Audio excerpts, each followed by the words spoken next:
Greg, we're about to listen to the Philadelphia story. Any advice for the listeners?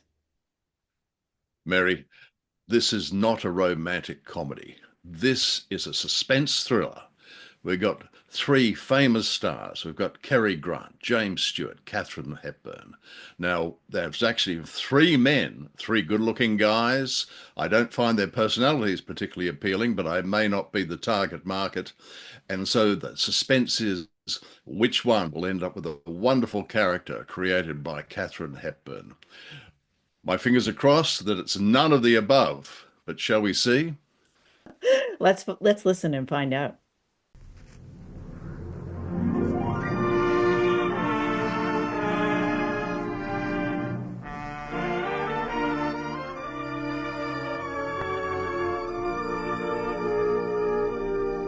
Good evening. Tonight, Lady Ester takes exceptional pride in presenting the Screen Guild players and Philip Berry's delightful modern classic, The Philadelphia Story. It stars the three brilliant players who made the story so memorable on the screen: Cary Grant, Katharine Hepburn, and Jimmy Stewart. The Lady Ester Screen Guild players in The Philadelphia Story.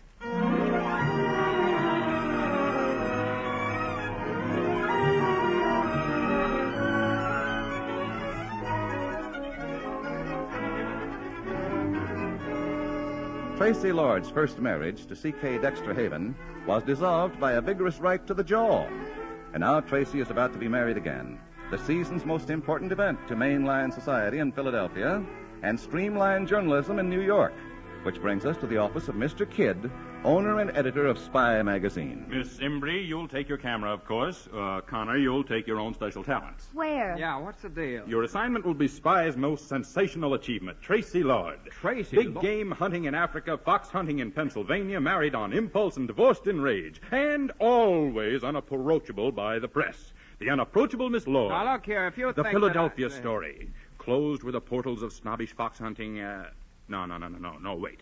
No hunter of foxes is Spy magazine. Nevertheless, presented for the first time, quote, a wedding day inside mainline society. Or what the kitchen maid saw through the keyhole, unquote, huh? You're the writer, Connor. I'm only the publisher. All right, publisher, take this. Quote, no hunter of buckshot on the rear is cagey, crafty Connor, unquote. Close paragraph. Closed job, closed bank account.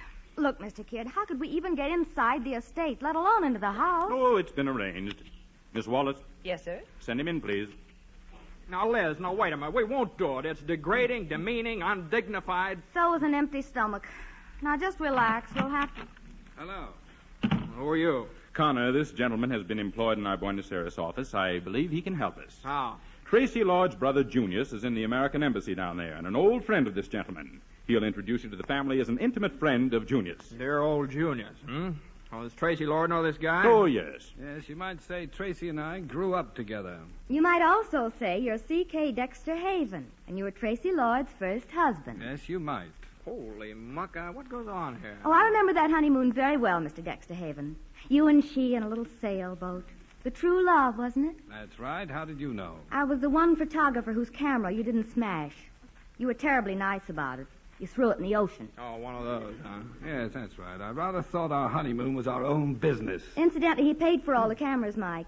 I got a sweet letter of apology, too. Oh, always the gentleman, huh? I wouldn't count on that. Now then, what are the plans? The wedding is Saturday. This is Thursday. They should spend tomorrow night as guests of the Lords. Wait a minute. There's something screwy here. Now, if he's resigned, why is he doing this? And I get it, mister. Oh, you want to get even with your ex-bride, huh? As one gentleman to another, that may be exactly what I want. I'll have a car pick you up in North Philadelphia tomorrow noon. Good day. No. Well, how do you like that? He just walks out on us, just as though we were... A handkerchief, Mike. There's a little spit in your eye. It shows.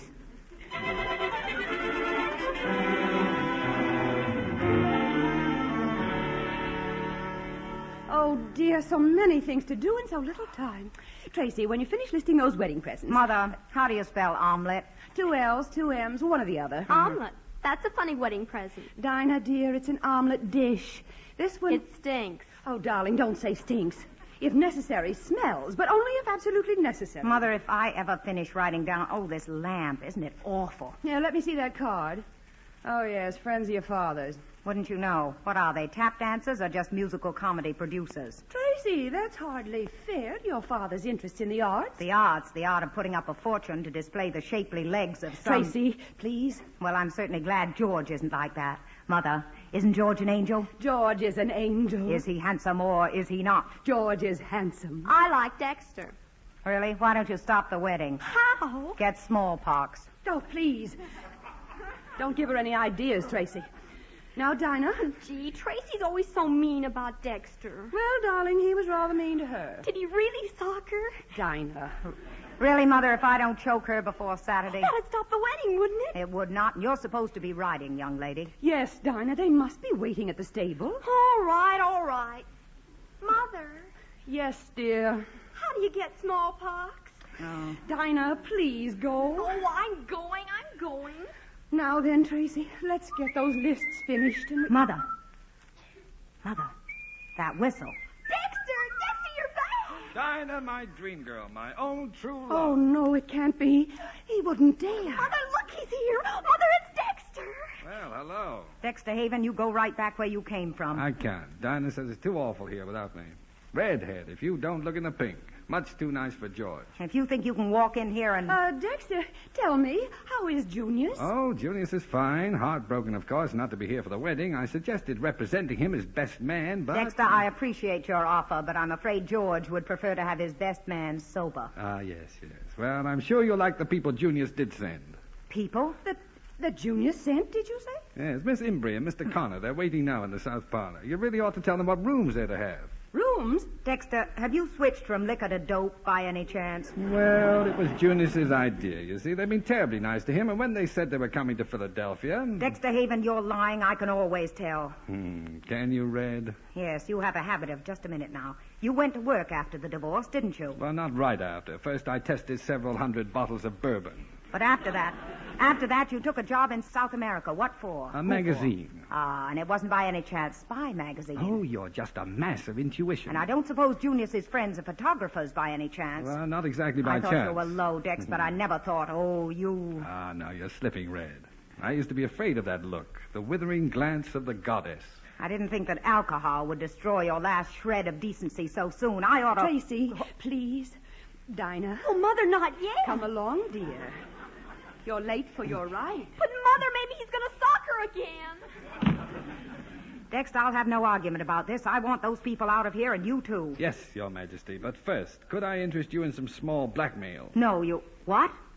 Here you are, galley proofs. An article complete with snapshots, details, and insinuations, ready for publication in Spy. About your father and that dancer in New York.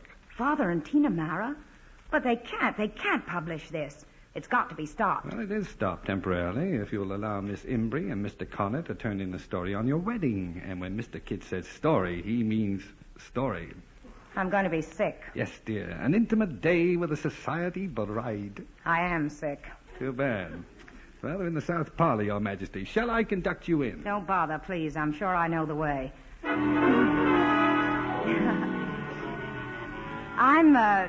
I'm Tracy Lord, though I suppose you know that, but any friend of Junius's is a friend of... So nice having you with us. We're happy to be here. It's a pleasure. Too bad Junius couldn't be here. At least one male member of the family, too. Hey, where's your father? Darling, Papa, I do hope you'll stay for my wedding. Yes, we'd like to. Yeah, that was more or less the idea. The house is rather a mess, of course, but we'll try to make you as comfortable as... Oh, what a cunning little camera. Wait, I take pictures with it. Well, I hope you'll take loads. Dear Papa and Mama aren't allowing any reporters in, that is, except for little Mr. Grace, who does the social news. Mr. Connor, can you imagine a grown-up man sinking so low? No, it does seem pretty bad. You're a sort of a writer, aren't you, Mr. Connor? Oh, sort of. A book? Mm-hmm, yeah. Under what name do you publish? My own, Macaulay Connor. Just try and call me that. I won't. What's the Macaulay for? Well, my father taught English history. I'm Mike to my friend. Of whom you have many, I'm sure. English history. It's always fascinated me. Cromwell, Robin Hood, Jack the Ripper. Where did he teach? I mean your father. Well, in a high school in South Bend, Indiana. South Bend. It sounds like dancing, doesn't it? And this is your first visit to Philadelphia. A quaint old place, don't you think? Odd customs and such, where the scrapples eat biddle on Sunday. But then you're still quite young. Well, I don't know about that. I'm 30. Really? One book isn't much for a man of 30.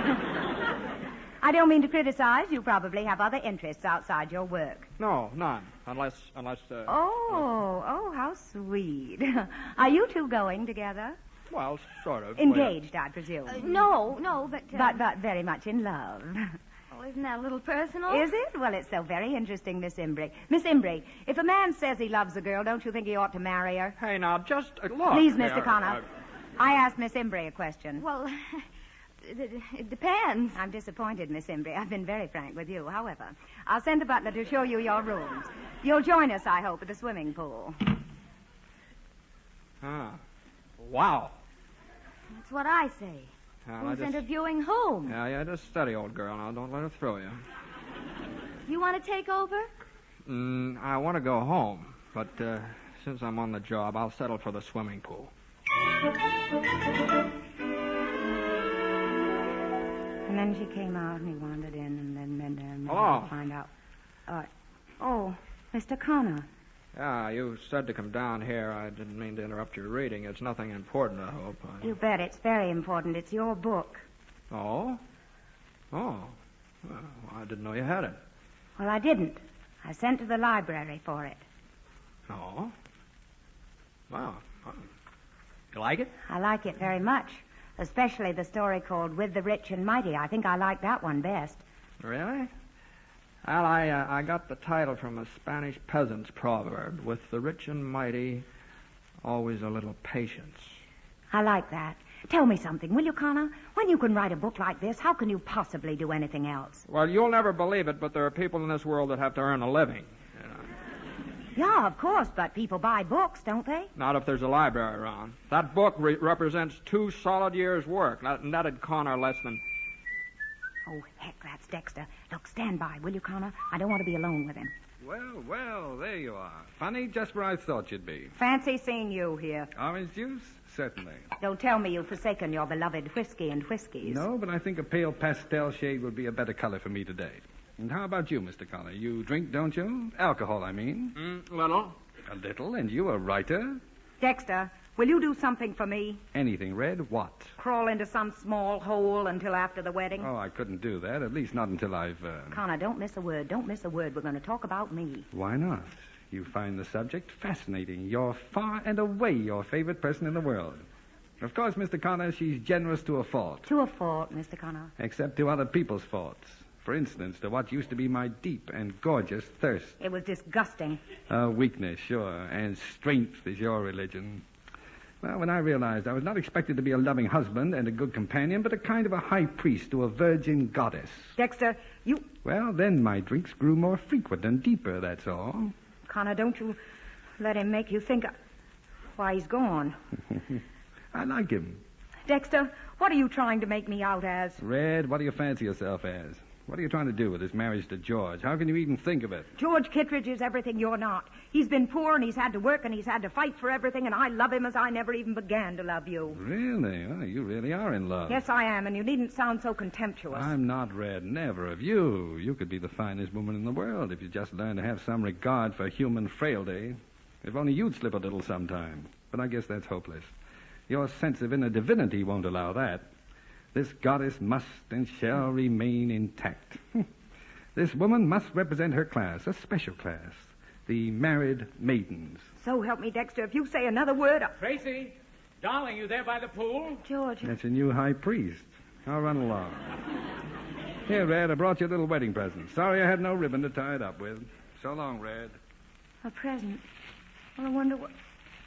Oh, there you are, my dear. I thought I'd run over and...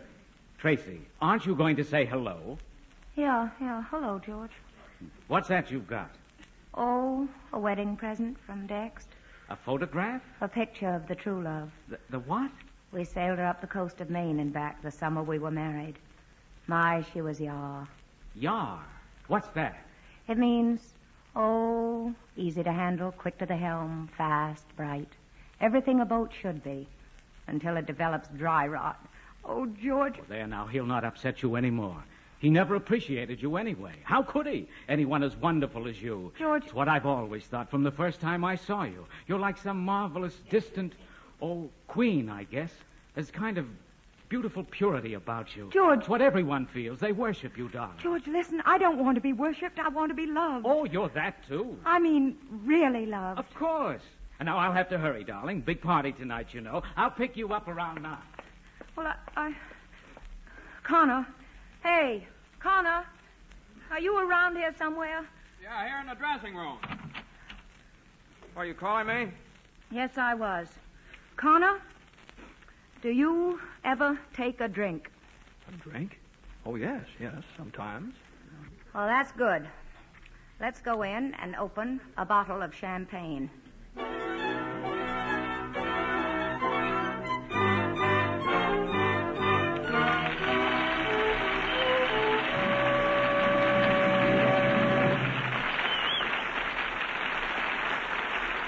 The second act of the Lady Ester Screen Guild show starring Katharine Hepburn, Cary Grant, and Jimmy Stewart will follow in a moment. Now, a word from Lady Ester. Have you heard what's new and smart in Easter hats? There are lots of styles to choose from. Adorable little hats made entirely of flowers, perky bowlers with rolled-up brims, bewitching bonnets to frame your face with beauty. But here's the one style note that's most important. The new spring hats are worn back off your forehead. They give the world a good look at your face. Well, now, how about your skin? Will it have a lovely springtime look to show the world? It will if you use my new spring face powder shade called Bridal Pink. Lady Ester Bridal Pink is fashion right for spring and beauty right for you. Now, at last, you don't have to worry about which shade of face powder is right for you. Here, for the first time, is one shade of face powder that's right for 4 basic types of skin. If you're a blonde, Bridal Pink will dramatize your blondness, make your skin look softer, more alluring. If you're a brunette, Lady Ester Bridal Pink will intensify the contrast, make you look so much more romantic. If you're a brunette, Bridal Pink will give an exciting lift to your whole appearance. And if you're a redhead, Bridal Pink will wake up your skin, give it the life and warmth it needs to go with your hair. Buy a box of Bridal Pink tomorrow. Don't wait for spring. Start now to use this lovelier face powder shade, which makes even a bride look more romantic.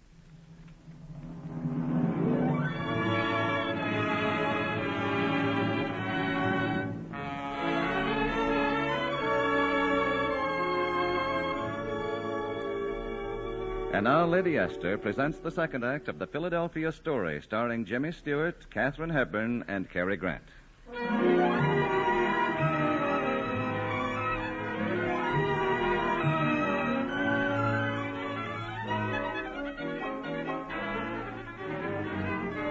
Well, that bottle of champagne was just the first.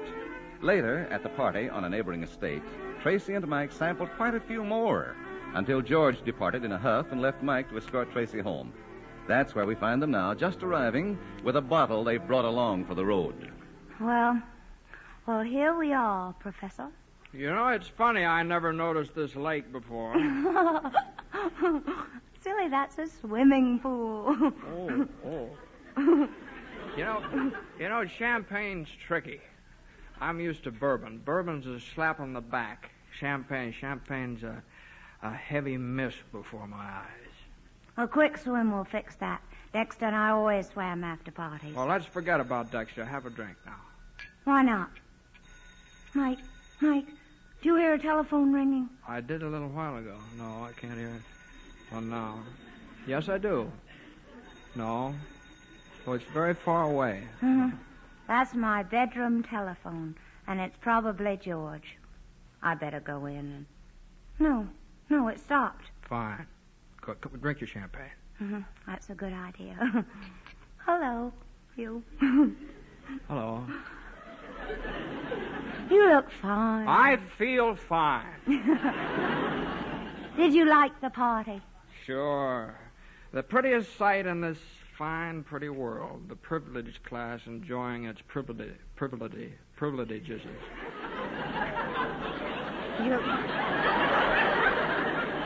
You're a snob, Connor. No doubt. No doubt. Hey, Tracy. Hey, you can't marry that guy. George, I'm going to. Why not? Well, you don't match up. Professor, you're stepping out of character. My mistake. Oh, don't apologize. Who's apologizing?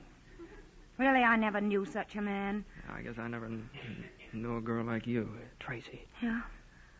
Tracy, you're wonderful. There's a magnificence in you. Mike. A magnificence that comes out of your eyes and in your voice and on the way you stand and the way you walk. There's fires banked down on you, Tracy. Hearth fires and holocausts.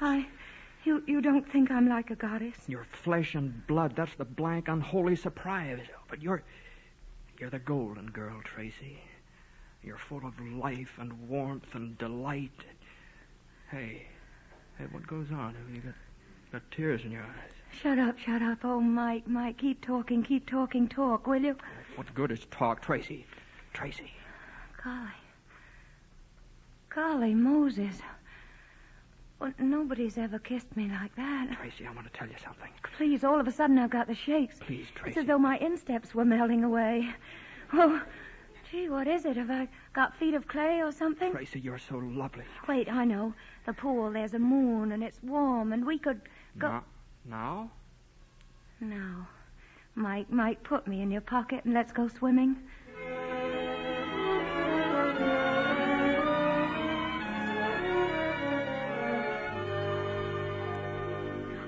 You see, Dexter, I had to tell someone. Oh, I could hardly wait till you got here this morning. Yes, but Dinah, my love, are you sure it wasn't just a dream? Well, I can't be positive, but... Good morning. Well, what ho, the bride. In her wedding dress. Such a lovely day. Is everybody fine? That's fine. How fine are you? Well, I don't know what's the matter with me. I can hardly open my eyes. I must have had too much sun yesterday.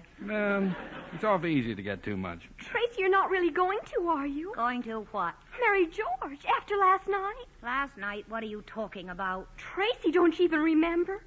Remember what? Well, I've been telling Dinah it was just a dream. A dream? Well, what kind of a dream? Well, last night, it was awful late, I guess. I woke up and looked out of my window, and guess what I saw? What? Mr. Connor. Mike? Uh-huh. He was sort of coming from the pool with both arms full of something. And what do you think it turned out to be? What? You, and some clothes. And you were sort of crooning. I never crooned in my life. Then what? Well, then he carried you into the house, and I could hear him take you into your room. Mike and me? Well, I'm going crazy. I'm standing here on my own two hands and going crazy. What else? Well, after that, he... Good morning, everybody. Oh, well. Morning, Connor. How do you feel? Well, Mike, what's happened to your chin? My chin? Oh, well, you see... Tracy, I didn't get to tell you. When Mr. Connor came out again, George was waiting for him. No. Yes. And Mr. Connor sort of got hit on the chin. George? No, me. You, Dex, you were there, too? Good grief, why didn't you sell tickets?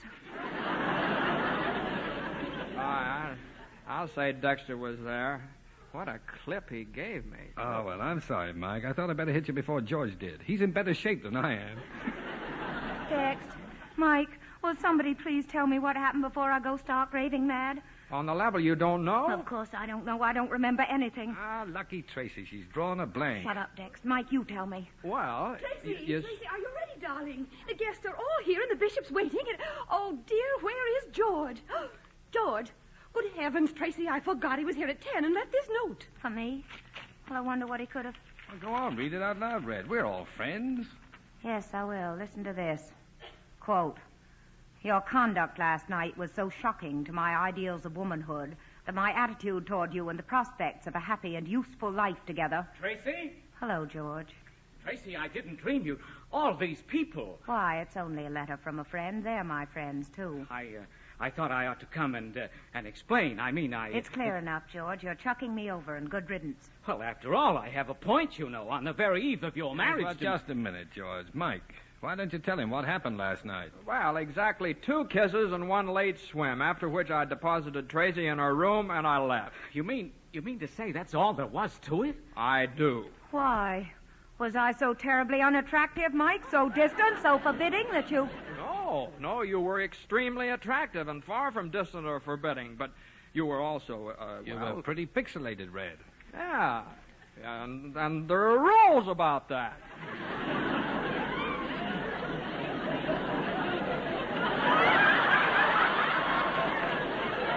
Thank you, Mike. I think men are wonderful. Oh, Tracy, perhaps I was a little hasty, but, well, a man does expect his wife to... To behave herself, naturally. To behave herself naturally. Will you please... Well, I'm sorry. Tracy, if you're willing to let bygones be bygones, what do you say? Goodbye, George. I beg your pardon? I said goodbye. But we You have see, to... you're much too good for me, George, 100 times too good, and I'd make you most unhappy, most. Very well. That's how you want it. Possibly it's just as well. Good day. Well, congratulations, Red. Or is that proper without a groom? Hey, we can make it proper, Tracy. Yeah, Mike? I got you into this. I'll get you out of it. Will you marry me, Tracy? No, Mike. Thank you, but no. Why not? Because I don't think that nice girl with a camera would like it, and I'm not sure that you would, and I'm even a little doubtful about myself. Well, there goes your wedding music, Tracy. And besides, I made a mistake yesterday. I opened a wedding present too soon. Present without any ribbons on it. Red. Just a picture of a boat. Boat I don't think I've ever forgotten. Red, I've got an old wedding license, the one we didn't use when we eloped. What do you say? Dexter, you sure? Not in the least, but I'll risk it, will you? And you wouldn't be doing it just to save my face? Why shouldn't I save it? It's a nice little face. Oh, Dexter, I'll be yaw this time. I promise, darling, I'll be yaw. Be whatever you like. You're my redhead. Are you all set? All set. Oh, never have I been so full of love. Mike, how do I look? Like a queen, like a goddess. That's funny, Mike, because you know how I feel. For the first time in my life, like a human being.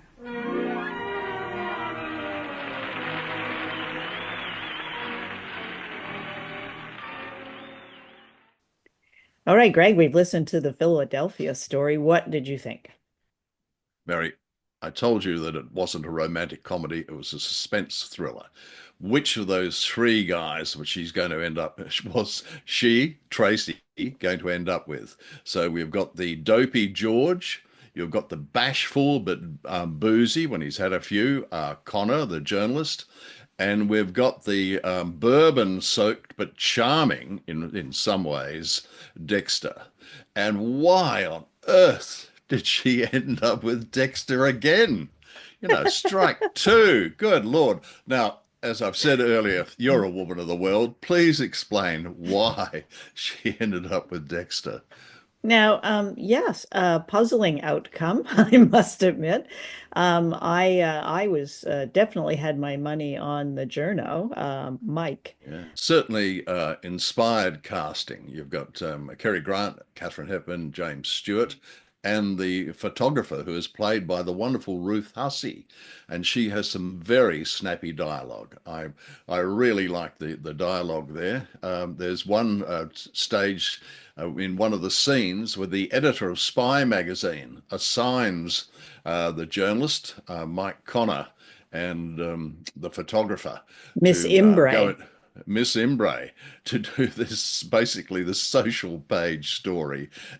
And he says, no, it's demeaning, you know, et cetera, et cetera. And she points out, so is an empty stomach.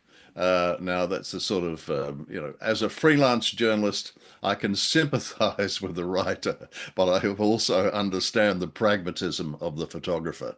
Yeah, there were some wonderful sort of verbal gems of that time. So the one I wrote down is, there's a little spit in your eye.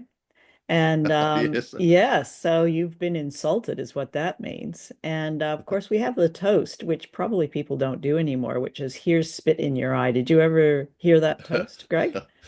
I do know it vaguely. It wasn't very fashionable in Perth, West Australia, when I was growing up.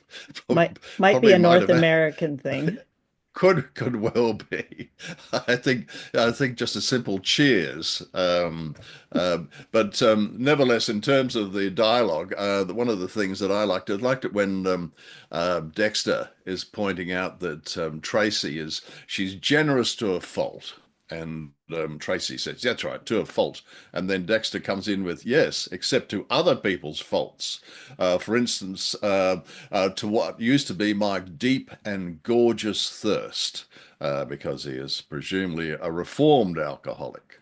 Yeah, yeah. There was some pretty fabulous writing in it. Now the part that I really like, it stopped me when I was listening to it. It was kind of beautiful, to be honest, Greg. And that's when Tracy and Mike are getting sauced on champagne. And and then he says to her, there's a magnificence in you, Tracy, a magnificence that comes out of your eyes, in your voice, the way you stand, the way you walk. There's fires banked down in you. There's hearth fires and holocausts.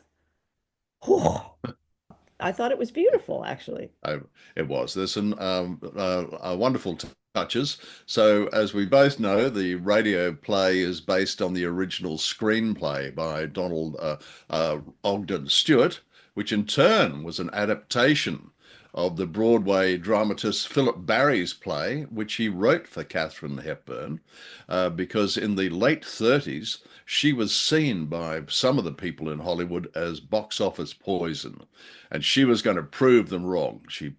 She was in this stunning stage play, The Philadelphia Story, in which she starred. I think it was over 450 performances. And then she had the rights, which were bought by Howard Hughes, her boyfriend at the time, the billionaire, aeroplane fanatic, and germaphobe. And it was and then made into the hit movie, and then and then into this radio adaptation. And then into a musical. Indeed. Ah, God. Now, what did you think of the musical High Society? I loved it actually. But we won't get distracted because we're No, here to no. talk about this Oh, fabulous radio please, play. Because I will get please. distracted, Greg, so Really? easily. No, you? Wow. I'm shocked. Um, Yeah, yeah. So, yes, we have the very bland George Kittredge, who doesn't stand a chance with all these charming men around. But I love, well, there's one thing I really noticed about this from a voice acting point of view. So you've mm, got Cary Grant and Katharine Hepburn come from that school of the mid-Atlantic accent, what they used to call yeah. the mid-Atlantic accent, which is the kind of a blend between an English accent and a wealthy East Coast American accent. So they both had that going on. You could hear it.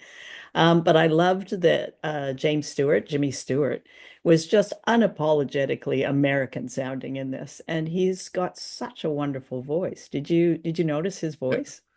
No, he's got a great voice, and when you've seen those movies like It's a Wonderful Life, you couldn't do it without Jimmy Stewart in the role and with that voice. It's almost like a drawl, and as I mentioned earlier on, he's got that bashful delivery that it's realistic, and indeed this is one of the other points about the actual film production, where Cary Grant was just slightly miffed that he didn't get a nomination, but James Stewart and Katharine Hepburn did, and James Stewart won Best Actor. And I think it's probably because it was a little more restrained than Cary. Cary was fabulous, but James Stewart has certainly got a little more depth sometimes with his acting. Yeah, and he had more to play with here. I think Dexter's just sort of striding around being, a devilish, handsome man, whereas Mm. Mike is falling in love in a very vulnerable way. So it's quite a wonderful performance. So, Yeah, Greg, as you know, I normally take the ads out of these productions and remaster them a bit so that the scratchy bits are gone. But when it comes to the Lady Esther ads, I don't. That's a blessing to our listeners and to me because I can actually see myself using that Lady Ester bridal pink for with a man with just a few burst veins in his cheeks. I think I could get away with slapping on the Lady Ester to give me that bridal fresh look. Absolutely. And it goes with any skin tone as long as you're white. Oh, I see. I, had- I, I hadn't. That was a nuance I'd missed, but it was this. Well, this radio play did go to air in 1947. True. Nevertheless, moving, moving back to Lady Esther. I've got to say that she's certainly still around. So I believe. So I believe. I must rush out. Yeah, she is her own sort of she's the star of of the show in her own right, you know. Yeah, She makes us indeed. all want to go out and buy her products. I think she's Yeah, quite a good spokesperson. right. Indeed. Perhaps the Katharine Hepburn character, Tracy. Uh, well, I realize this was written by a man written, in its various forms. There were three writers, all of them men who handled it. But I think they were somewhat unfair to her because Dexter complains, and by God, he complains a lot Mm. that he wasn't just expected to be a good husband and a good companion, or loving husband and a good companion, but a kind of high priest to a virgin goddess, which I thought was a bit harsh on Tracy. And this is actually picked up in the movie we mentioned, High Society, where Frank Sinatra, who's playing the photographer character, Mike, he sings to Grace Kelly, who's the Katharine Hepburn character. I don't care if you're called the fair Miss Frigidaire. Now, which is a fridge, as you know. So I think it's a slightly harsh and a bit, given the character failings of the men. So, Greg, I do think they were a little bit harsh, the writers, because the playwright Barry, he actually, it's said that the story was based on a friend of his, Helen Hope Montgomery Scott. Have you heard of her? Was she a socialite? She was a socialite, but she was not a frigid ice maiden. She was a very colorful and lively woman who had, she partied hard. I don't think she was a major boozer, but she certainly tipped the glass. And she's known to have danced the Charleston with Josephine Baker in Paris. Now, some of our Oh, listeners don't know who Josephine Baker is, but look her up. She's an amazing person. she is indeed, or she She did, was, past tense, I would yes, say. That's yeah, just a guess, just yeah, a yeah, guess. yeah, indeed. And she did the Foxtrot with the Duke of Windsor at the El Mm, Morocco. hmm. And she convinced Edward the Eighth, the one that abdicated, he became king and then abdicated, that Oh, he yeah. stand on his head to reveal what was beneath his kilt, which turned out to Mhm. be long johns. And Wow. thank Sure. goodness. Thank goodness the royal dignity. They're so dignified, those royals. And on one occasion, she seated her dog as a guest at a formal dinner party. So this doesn't sound like an ice maiden to me, Greg. No, that sounds like she was great fun, and so is Tracy. I like Tracy, the character there. And there's one point that perhaps we should touch on, which is a rather delicate matter.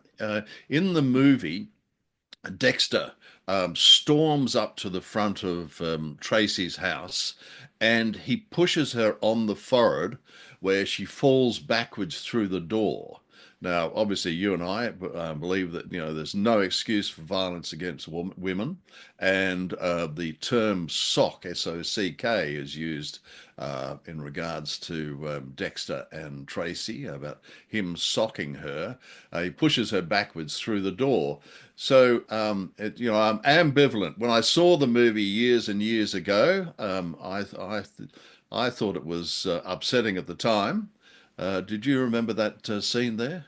Yes, indeed. It is you can't help but cringe. Once as Yeah. we've said many times, this is of its time. So women tend to be gaslit a bit in the dialogue. If they're given great roles, like this is a good role, Mm. it's fairly rare. Usually they're, support roles. And this has great dialogue for both of the female characters. So, I wouldn't say the sisters is particularly great, but yeah, so yeah, you just have to go, this was acceptable. And that's Well, interesting too. yes, oddly enough, the cameraman who shot the scene said that Katharine Hepburn, as the actress, thought it was so funny that she actually insisted that Cary Grant reshoot the scene time and time again because she kept bursting out laughing. So, as you were saying, of its time, but nevertheless, I think it's an issue we should have mentioned. Yeah, yeah. And I think the other thing that's interesting about this production, I mean, apart from the fact that it's live and you can hear coughs and laughter Oh, and you're very yes. much in the audience during this. Did you notice that, Greg? Yes, Yeah. fabulous point. I'm glad you raised it. I think having the audience there, first of all, it must have been a treat for them. There they are. You're sitting in a theatre, and up on stage, you've got Grant, Stewart, and Hepburn.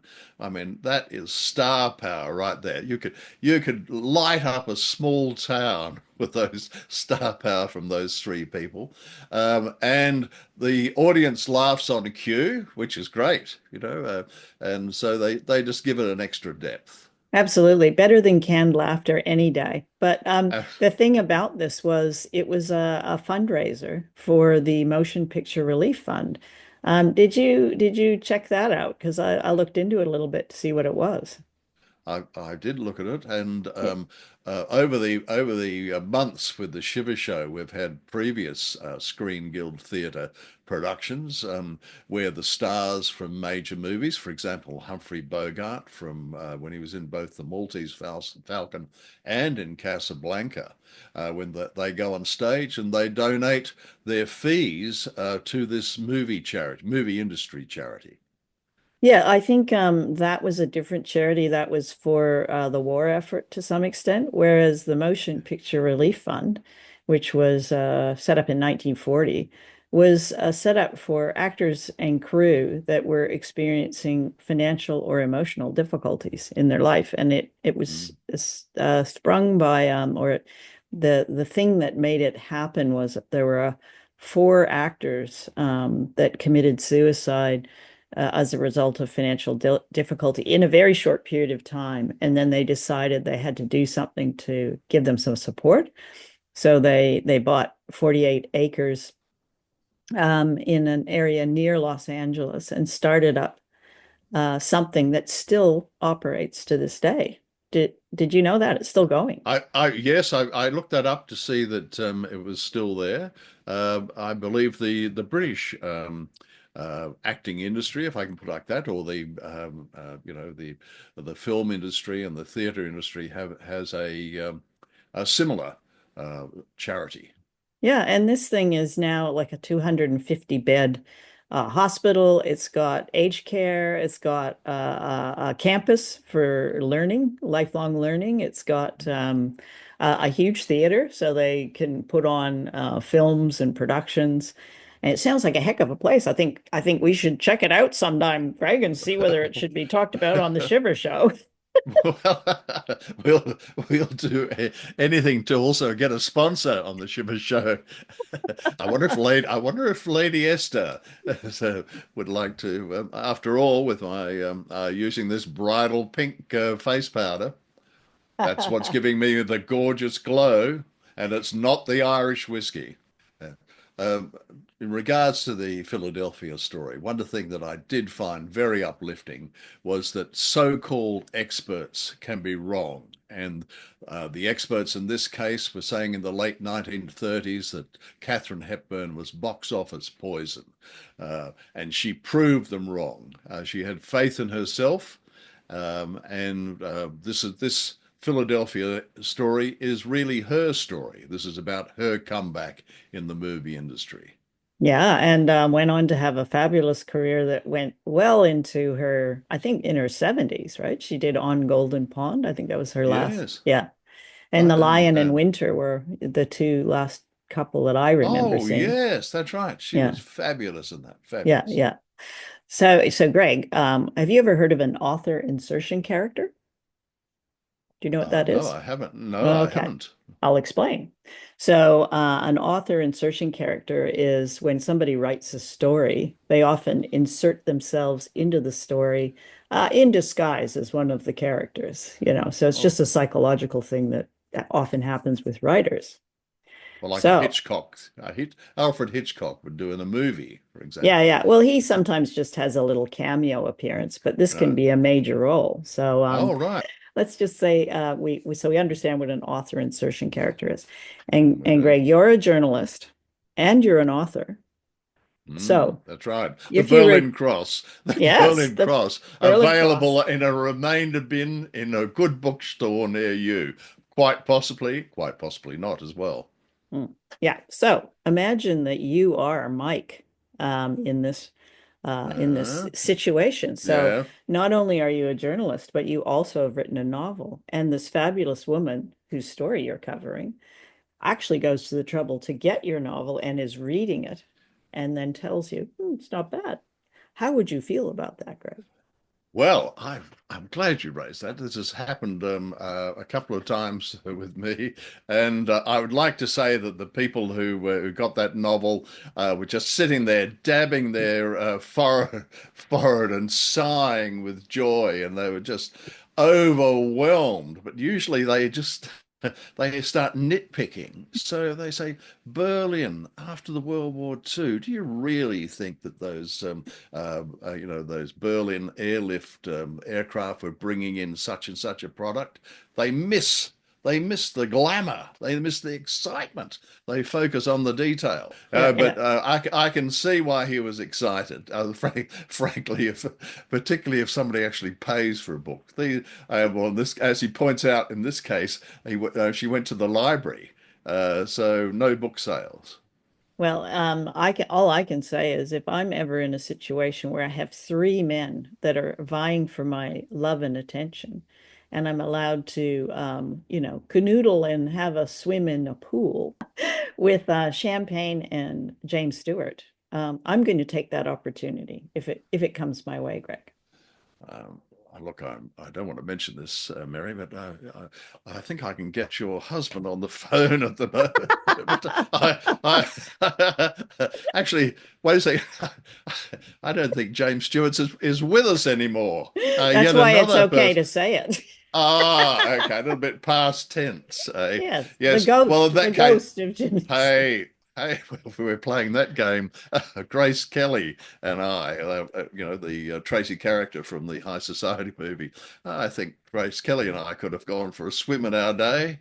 Yeah, and she could read your novel, The Berlin Cross. Indeed. Good night, Last Greg. seen on last seen on eBay, $3.50, no bids. Get in there early. You won't be disappointed. Good night, Greg. Good night, Mary.